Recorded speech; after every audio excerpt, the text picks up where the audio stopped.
The forest stood still, a wall of trees, dark and silent. The air hung heavy, thick with the smell of pine needles and damp earth. The only sound was the whisper of wind through the trees, a whisper that sounded like a sigh or a scream. Deep in the heart of the woods, a shadow moved. It was a man, tall and gaunt, his face hidden by a thick beard. His eyes, though, burned with a fierce intensity. They scanned the forest floor, searching, always searching.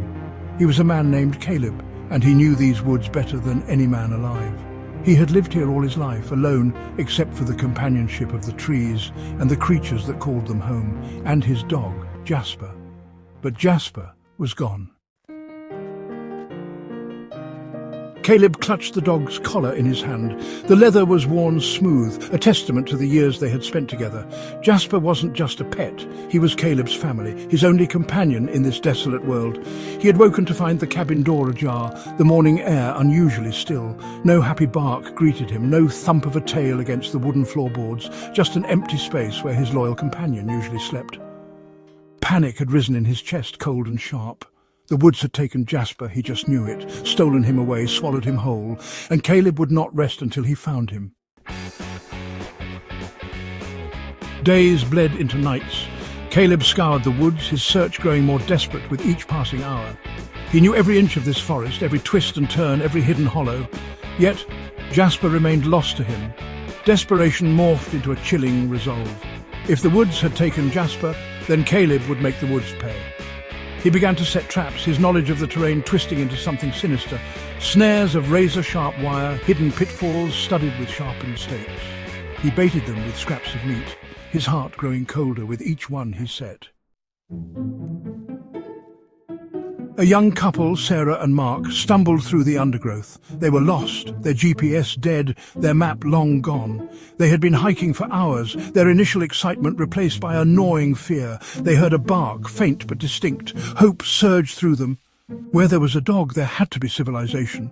They followed the sound, unaware that it led them deeper into the heart of Caleb's twisted game. The first trap snagged Mark. A scream ripped through the stillness as the wire bit into his leg. Sarah watched in horror as he thrashed, blood blossoming on his torn jeans. Caleb emerged from the trees, his eyes cold and calculating. He saw the terror in Sarah's eyes, the desperate hope that flickered when she saw him. But he felt nothing, just a grim satisfaction at the trap's effectiveness. Sarah pleaded for Mark's life, her voice trembling. She offered him anything, everything, if he would just let them go. Caleb listened, his face impassive. He even helped Mark out of the trap, his touch surprisingly gentle. He pointed them down a path, a cruel parody of kindness. "Follow this," he rasped, "and you'll reach the road." As they stumbled away, Sarah dared to hope. But the look in Caleb's eyes told a different story, a story of despair and vengeance. The path led to another clearing. In the centre stood a cabin, smoke curling from its chimney. Relief washed over Sarah.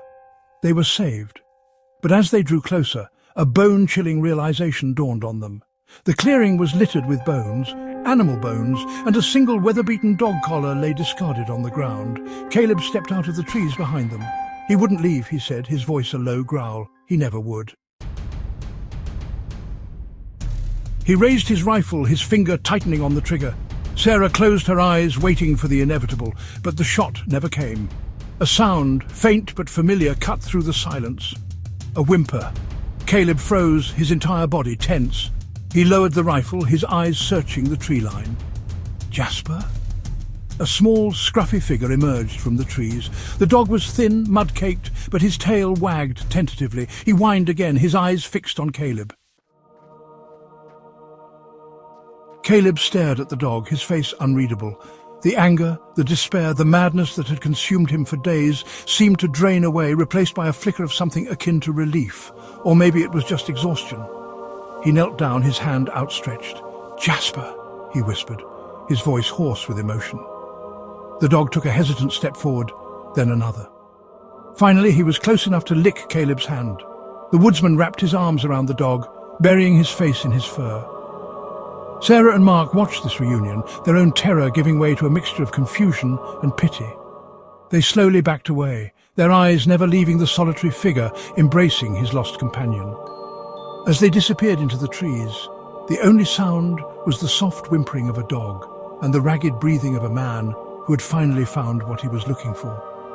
But the silence that followed their departure was somehow more unsettling than the screams that had echoed through the woods just moments before. The woods held its breath, waiting,